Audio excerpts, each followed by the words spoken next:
Traída pela irmã, abandonada no altar da desilusão. Quando ela roubou meu noivo, o destino teceu uma vingança perfeita. Reapareci no dia do casamento deles com o homem que ela sempre amou secretamente, mas nunca conseguiu ter. Olhares chocados, corações acelerados e uma verdade devastadora revelada no momento mais sagrado. Uma história de traição, vingança e redenção que vai estremecer sua alma. Se inscreva, deixe seu like e comente de onde está assistindo essa reviravolta inesquecível. No altar da igreja de São Pedro, em uma pequena cidade litorânea conhecida pelas tradições pesqueiras e festas religiosas, todos os convidados prendem a respiração. A porta principal se abre e, contra toda expectativa, apareço de braços dados com ele, o homem que minha irmã sempre amou secretamente. Os olhares chocados se voltam para o altar, onde minha irmã, vestida de noiva, congela ao lado do homem, que até 3 meses atrás era meu noivo. O padre hesita, os murmúrios crescem e uma tensão palpável toma conta do ambiente perfumado com flores de laranjeira. Não planejei este momento como vingança, embora seja impossível negar a satisfação, amarga que sinto ao ver o rosto pálido dela. A vida inteira fui a filha responsável, a irmã dedicada, aquela que abriu mão dos próprios sonhos para manter nossa família unida após a tragédia. E como fui recompensada? Com uma traição que dilacerou não apenas meu coração, mas também minha confiança nas pessoas que jurei sempre proteger. Nossa cidade é pequena demais para segredos. As ruelas de pedra, as casas coloridas à beira-mar, os barcos ancorados na baía, tudo aqui testemunhou minha humilhação. As senhoras rendeiras, com seus dedos ágeis e olhos atentos, transformaram minha dor em fofoca enquanto teciam suas rendas delicadas. Coitadinha, diziam em voz baixa quando eu passava. A piedade delas doía mais que a traição. Cresci acreditando que a família era sagrada.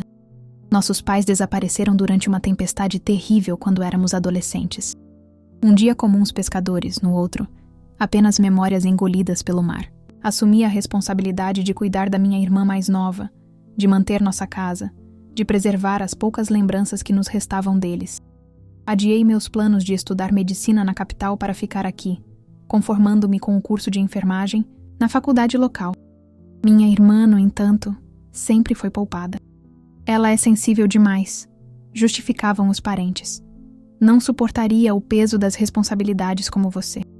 E assim se passaram os anos. Eu, enfermeira-chefe no pequeno hospital da cidade, respeitada pela comunidade, construindo minha vida com dignidade apesar das limitações. Ela, sempre inconstante, partindo para a capital, em busca de uma vida mais glamurosa, retornando quando o dinheiro acabava, sendo recebida de braços abertos por mim, repetidamente. O dia em que conheci Roberto pareceu o início de uma compensação pelos anos de sacrifício. Empresário do ramo hoteleiro, veio para nossa cidade investir no turismo local. Nos conhecemos durante um projeto de saúde comunitária que organizei para os pescadores. Ele ofereceu o salão de eventos do seu hotel para os exames preventivos. Sua gentileza, seu interesse pelo bem-estar da comunidade me conquistaram imediatamente. Nosso relacionamento floresceu como as buganvílias que decoram as fachadas das casas à beira-mar. Rápido, intenso, colorido.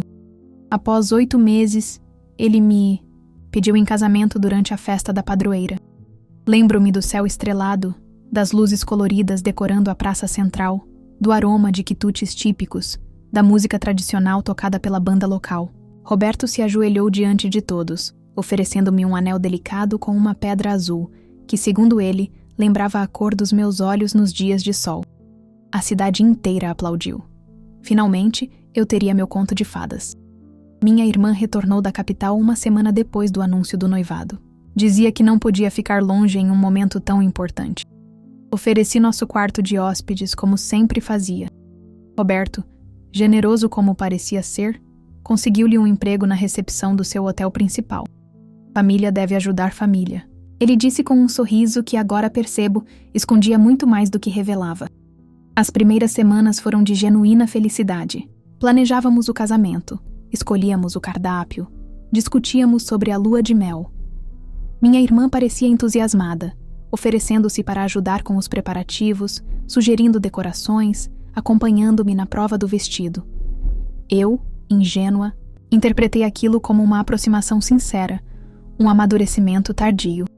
O primeiro sinal de que algo estava errado veio durante a celebração de São João. Nossa cidade leva muito a sério as festas juninas. As fogueiras são acesas em frente às casas. As comidas típicas perfumam o ar. A quadrilha na praça central reúne todos os moradores. Roberto e eu deveríamos dançar juntos, como era esperado dos noivos. No entanto, ele desapareceu por quase 1 hora. Quando retornou, tinha o cheiro do perfume da minha irmã. Confrontei-o, e ele alegou ter ajudado a carregar caixas de bebidas para a barraca de quentão. Naquela mesma noite, um rosto familiar emergiu entre a multidão.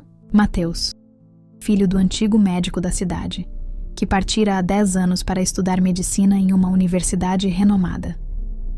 Retornava agora como o novo diretor do nosso hospital. Cumprimentou-me com um abraço caloroso, perguntando sobre minha vida, congratulando-me pelo noivado.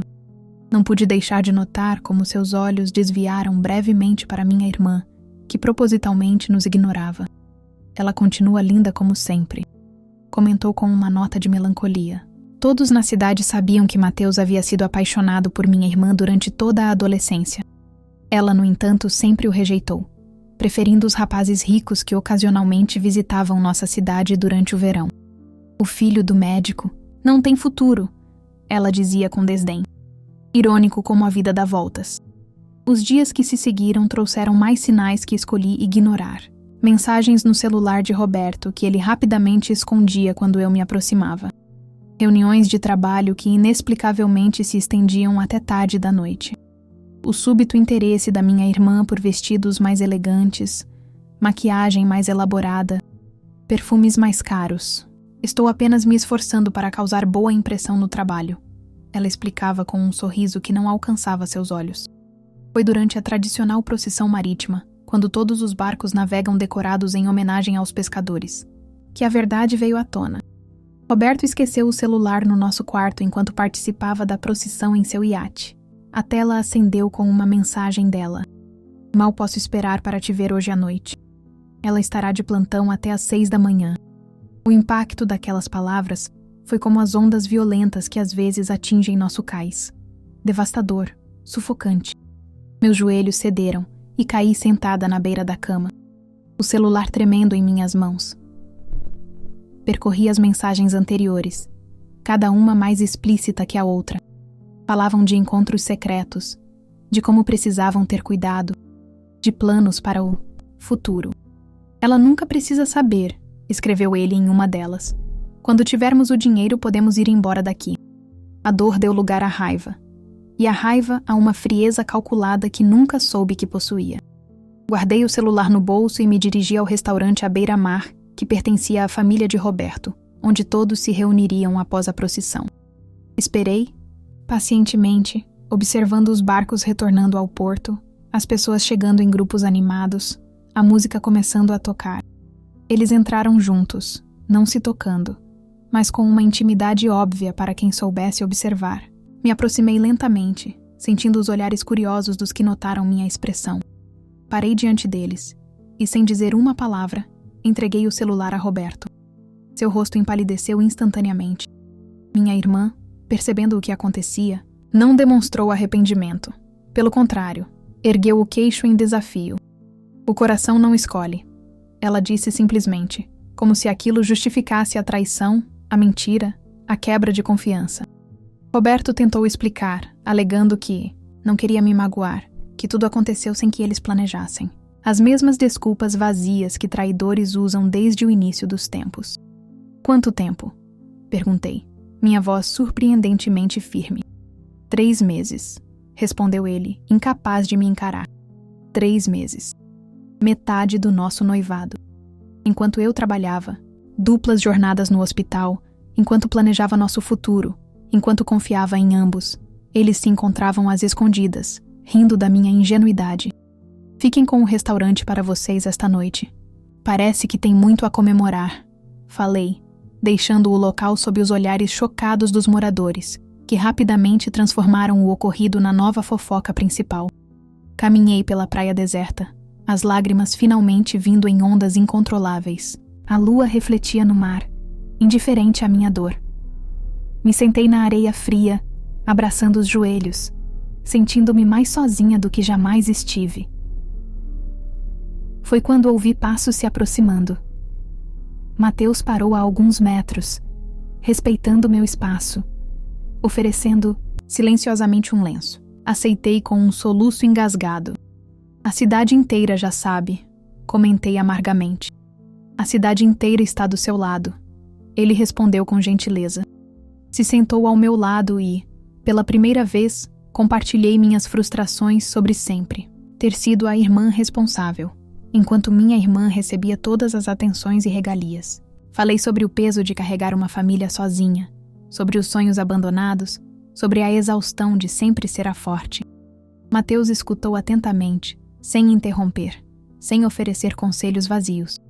Quando terminei, ele compartilhou sua própria história, como superou a rejeição da minha irmã, como transformou a dor em motivação para construir uma carreira respeitável, como retornou à cidade não por acaso, mas por escolha consciente. Aceitei o cargo de diretor no hospital onde você trabalha, porque sabia da sua reputação profissional, confessou. Queria trabalhar com alguém que transformou limitações em excelência. Aquele elogio sincero, naquele momento de vulnerabilidade extrema, plantou a primeira semente de cura no meu coração devastado. A notícia do cancelamento do meu noivado espalhou-se pela cidade com a velocidade do vento nas velas dos barcos pesqueiros. As senhoras rendeiras, reunidas sob as sombras das amendoeiras na praça central, comentavam o ocorrido enquanto seus dedos hábeis criavam padrões intrincados de renda. Nunca confiei naquele forasteiro, dizia Dona Zefinha, a mais velha delas. Homem que sorri demais esconde o diabo nos dentes. Evitei as festas comunitárias, os encontros após a missa dominical, as reuniões de planejamento para a próxima festividade. Isolei-me no trabalho, aceitando plantões extras, focando nas necessidades dos pacientes para esquecer as minhas próprias. Mateus, agora meu superior direto, respeitou meu processo de luto, oferecendo apoio silencioso através de pequenos gestos. Um café fresco na mesa durante as madrugadas exaustivas. Artigos médicos interessantes que saberia que me agradariam. Uma escala que considerava minhas necessidades de descanso. Apenas 2 semanas após o escândalo, veio o anúncio que reabriu a ferida ainda recente. Minha irmã e Roberto estavam oficialmente em um relacionamento. Eles não se deram ao trabalho de ser discretos. Passavam de mãos dadas pelas ruas estreitas da cidade, jantavam no restaurante à beira-mar, compareciam juntos aos eventos sociais. Cada encontro casual com eles era como reviver a traição. As senhoras mais velhas, guardiãs das tradições e da moral local, demonstravam sua desaprovação através de pequenos gestos, um cumprimento menos caloroso, uma conversa interrompida, quando o casal se aproximava, um convite esquecido para as reuniões sociais. Esta rejeição sutil incomodava profundamente minha irmã, que sempre buscou popularidade e aceitação. 1 mês após a separação, Mateus me convidou para participar de um projeto de saúde voltado aos pescadores locais. Eles são o coração desta cidade, mas são frequentemente negligenciados pelo sistema, explicou com paixão. Precisamos oferecer exames preventivos, orientações sobre segurança no mar, tratamento para problemas específicos da profissão. Aceitei imediatamente. O projeto não apenas me daria um propósito além da rotina hospitalar, mas também seria uma oportunidade de reconexão com a comunidade que eu havia evitado desde o escândalo. Trabalhamos arduamente, organizando mutirões de saúde no cais, visitando famílias de pescadores em áreas mais isoladas, criando material educativo adaptado à realidade local.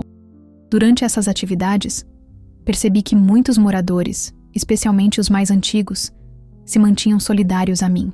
Ofereciam palavras de conforto, compartilhavam histórias de superação, traziam pequenos presentes, um peixe fresco, frutas do quintal, um doce caseiro. Esta rede de apoio silenciosa foi fundamental para minha recuperação emocional. Mateus, e eu desenvolvemos uma rotina de trabalho que logo se estendeu para além do projeto.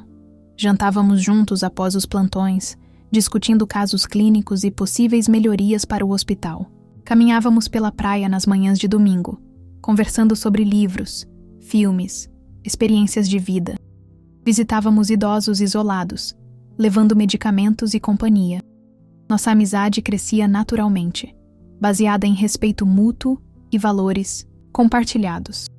4 meses após a traição, durante a tradicional bênção dos barcos, quando os pescadores oferecem a primeira captura do dia para redistribuição entre os necessitados, percebi que meus sentimentos por Mateus haviam se transformado em algo mais profundo.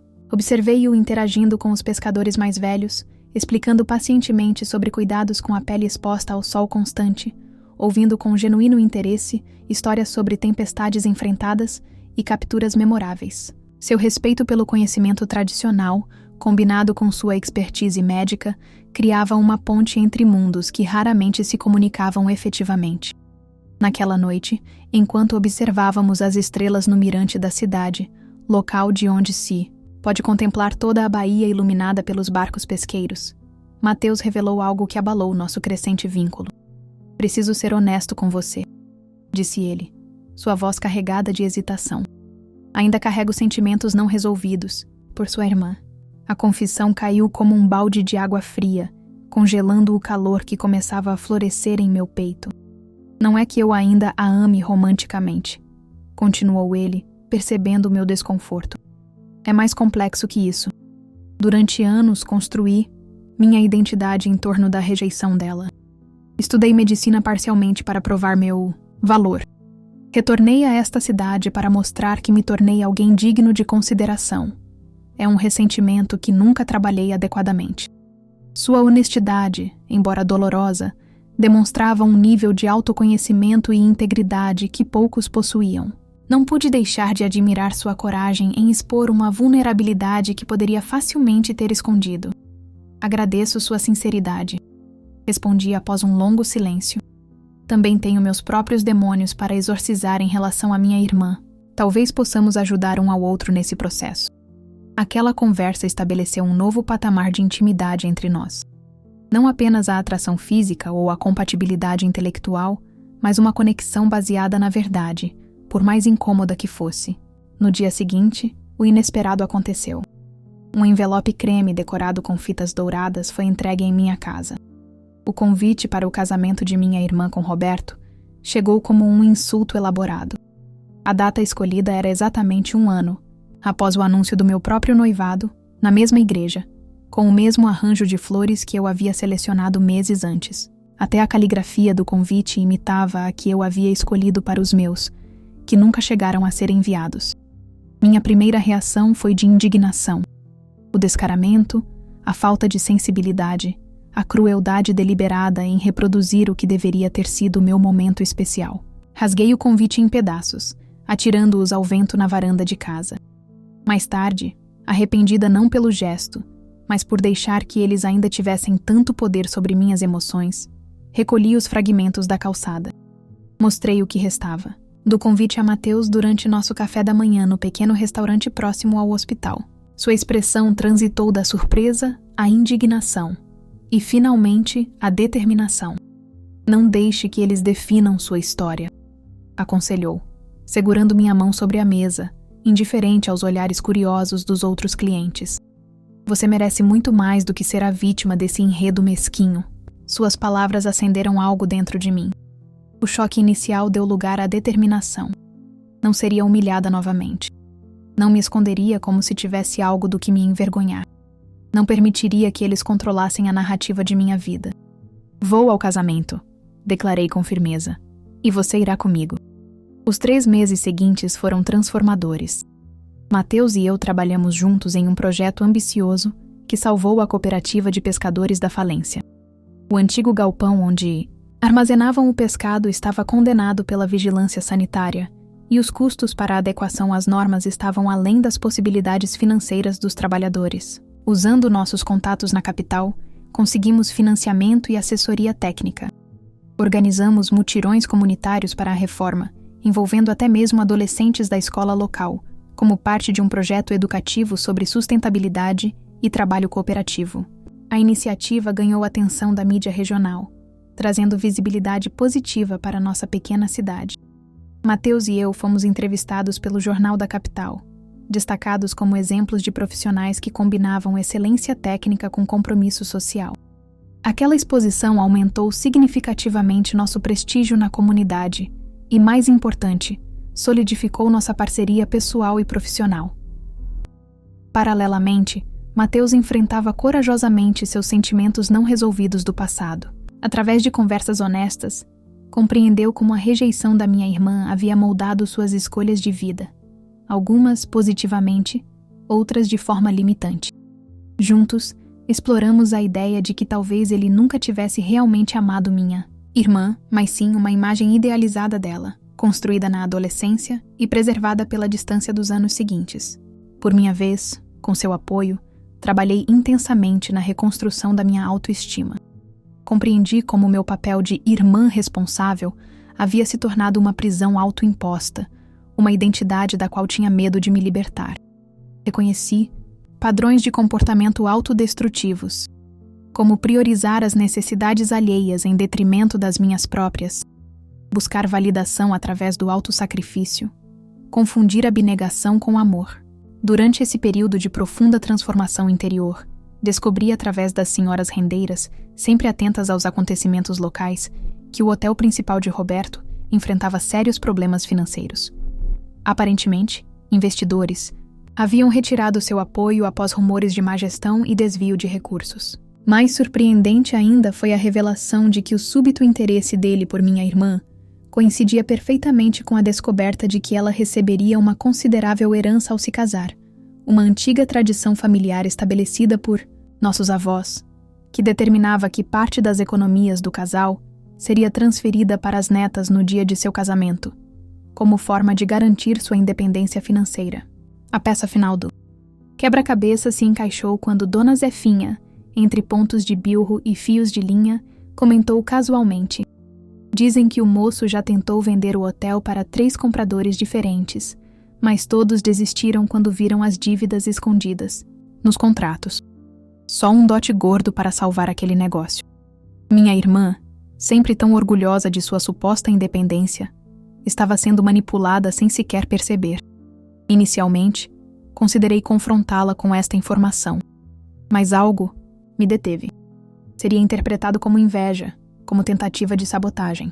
Além disso, havia uma parte mesquinha de mim que queria vê-la descobrir a verdade por conta própria, experimentar a mesma sensação de traição que eu havia sentido.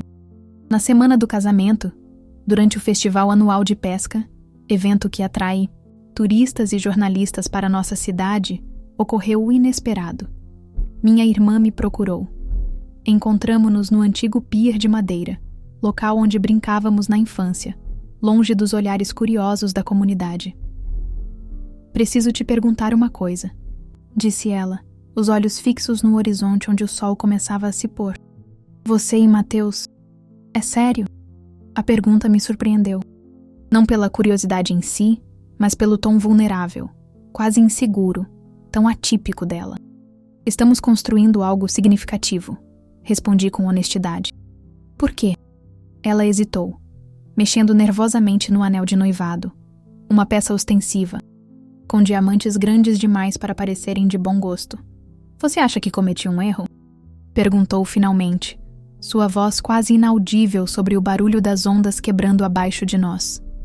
Em um raro momento de vulnerabilidade, confessou estar insegura.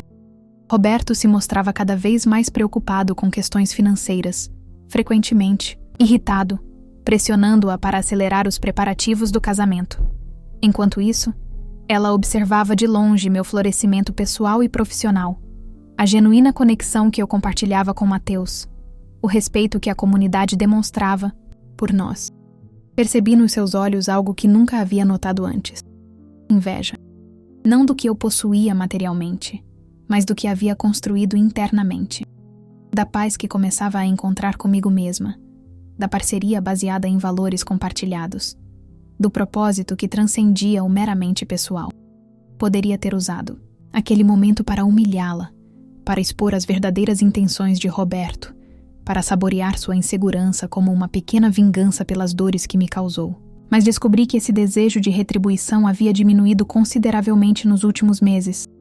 O que posso dizer é que você merece alguém que te escolha pelo que você é, não pelo que pode oferecer. Respondi cuidadosamente, semeando dúvidas sem fazer acusações diretas. Alguém que veja seu valor além das aparências ou conveniências.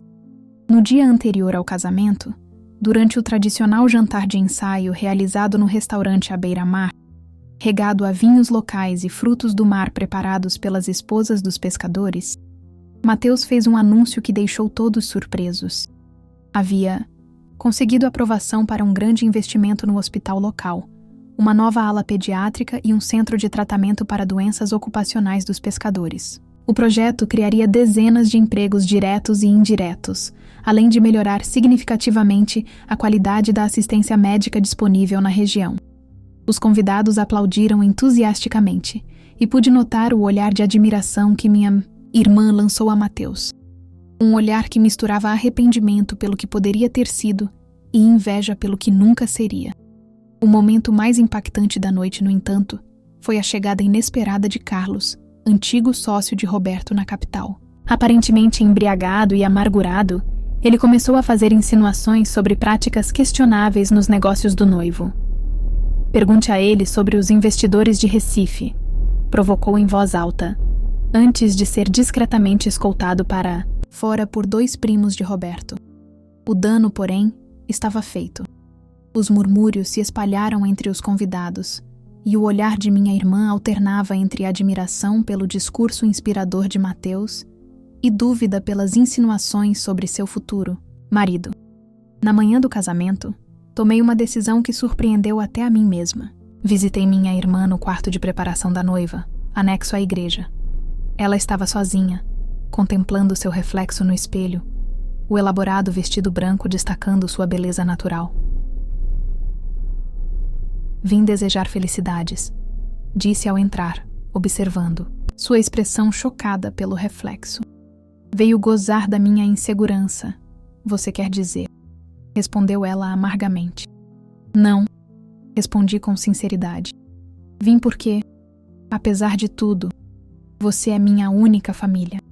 Seu olhar desconfiado suavizou-se, levemente. Sentei-me ao seu lado e, em vez de confronto, ofereci compreensão. Roberto está com problemas financeiros sérios, disse diretamente. O hotel está afundando em dívidas, e ele vê seu dote como a única salvação. Foi por isso que se aproximou de você inicialmente. Esperei a explosão de raiva, a acusação de que eu estava mentindo por ciúme. Surpreendentemente, ela apenas assentiu lentamente. Eu descobri ontem à noite, confessou. Encontrei documentos no paletó dele, extratos bancários, notificações de cobrança. Quando o confrontei, ele admitiu, mas garantiu que me ama verdadeiramente, independentemente do dinheiro. E você acredita nisso? Ela não respondeu imediatamente, ajustando desnecessariamente o véu já perfeitamente posicionado. O que devo fazer? Perguntou finalmente, sua voz pequena como a da menina que corria para meu quarto durante tempestades, aterrorizada pelos trovões que lembravam a noite em que perdemos nossos pais. Isso só você pode decidir, respondi com gentileza. Mas saiba que qualquer que seja a sua escolha, eu estarei ao seu lado. Ela, surpresa com minha atitude conciliadora, quebrou em lágrimas, borrando a maquiagem cuidadosamente aplicada. Por que está sendo tão boa comigo depois de tudo que fiz? Porque guardar rancor é como tomar veneno esperando que o outro morra. Respondi, repetindo as palavras sábias que Mateus havia compartilhado comigo meses antes. Entre soluços, ela admitiu uma verdade dolorosa. Parte de sua motivação para se envolver com Roberto foi sempre ter o que eu tinha. Desde a infância, sentia-se invisível à minha sombra. A filha responsável, a estudante dedicada, a profissional respeitada. Sua rebeldia, sua busca por atenção através da beleza e dos relacionamentos tumultuados, seus constantes fracassos, que a faziam retornar para casa. Tudo era parte de um padrão para obter o olhar de aprovação que acreditava que eu lhe negava. No fundo, sempre quis ser como você, confessou. Forte, independente, respeitada. mas parecia mais fácil tomar o que era seu do que construir algo por mim mesma. Aquela revelação trouxe uma compreensão que curou feridas antigas em meu coração. Não éramos vilã e vítima nesta história. Apenas duas órfãs tentando desesperadamente preencher vazios com estratégias equivocadas. Deixei-a sozinha para refletir, prometendo apoiar qualquer decisão que tomasse. Dirigi-me à entrada da igreja, onde Mateus me esperava, elegante em seu terno escuro, um buquê simples de flores silvestres nas mãos. Minhas favoritas, não as rosas elaboradas que Roberto sempre me oferecia. Pronta?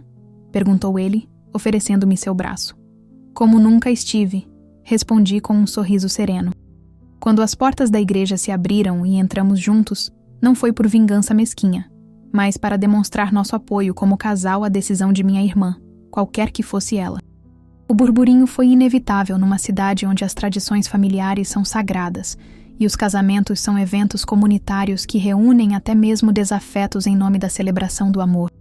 Os olhares chocados se voltaram para nós, depois para o altar, onde minha irmã permanecia ao lado de Roberto. O padre hesitou, inseguro sobre como proceder diante da tensão palpável que dominava o ambiente. O que ninguém esperava era que, no momento crítico da cerimônia, quando o padre perguntou se havia algum impedimento para a união, minha irmã daria um passo à frente. Com voz firme, ela anunciou: "Eu mesma me oponho." Um suspiro coletivo percorreu a igreja. Roberto, pálido, tentou segurar seu braço, mas ela se desvencilhou com elegância. "Não posso me casar baseada em mentiras e interesses financeiros", declarou, caminhando em minha direção. "Aprendi com minha irmã que verdadeiro amor é respeito, honestidade e crescimento mútuo." Em frente a toda a comunidade reunida, ela pediu perdão publicamente, abraçando-me em um gesto que honrava o valor da reconciliação familiar, tão prezado em nossa cultura. Roberto, exposto em sua verdadeira natureza, exigiu imediatamente o ressarcimento pelos gastos do casamento, confirmando para todos os presentes que seu interesse sempre fora material. Nos meses seguintes, ajudei minha irmã a reconstruir sua reputação na cidade. Ela redescobriu seu talento para o artesanato local, criando peças inspiradas em nossa história familiar, que logo atraíram a atenção de turistas e comerciantes da capital. Com o tempo, abriu uma pequena loja no centro histórico, tornando-se parte importante da economia local. Mateus e eu oficializamos nosso relacionamento durante a próxima festa da padroeira, fechando um ciclo que começou com dor e terminou em verdadeiro amor. As senhoras rendeiras, testemunhas silenciosas de toda a saga, comentavam que nosso casamento seria o primeiro em décadas a verdadeiramente representar os valores tradicionais da comunidade: respeito, perdão e amor genuíno. No dia de nossa cerimônia, simples e significativa, minha irmã estava ao meu lado como madrinha, completando a jornada de cura que ambas percorremos. Quando Mateus fez seus votos, olhando em meus olhos com uma sinceridade que Roberto jamais possuiu, soube que todas as lágrimas, todas as noites em claro, todas as dores haviam valido a pena. Nossa pequena cidade litorânea, com suas tradições pesqueiras e festas religiosas, testemunhou não apenas um escândalo, mas também uma profunda lição sobre perdão, autenticidade e a verdadeira natureza do amor. As ondas continuam a beijar nossa costa, as rendeiras continuam a tecer suas histórias, e nós, finalmente em paz, construímos uma vida baseada não em aparências, mas em verdade.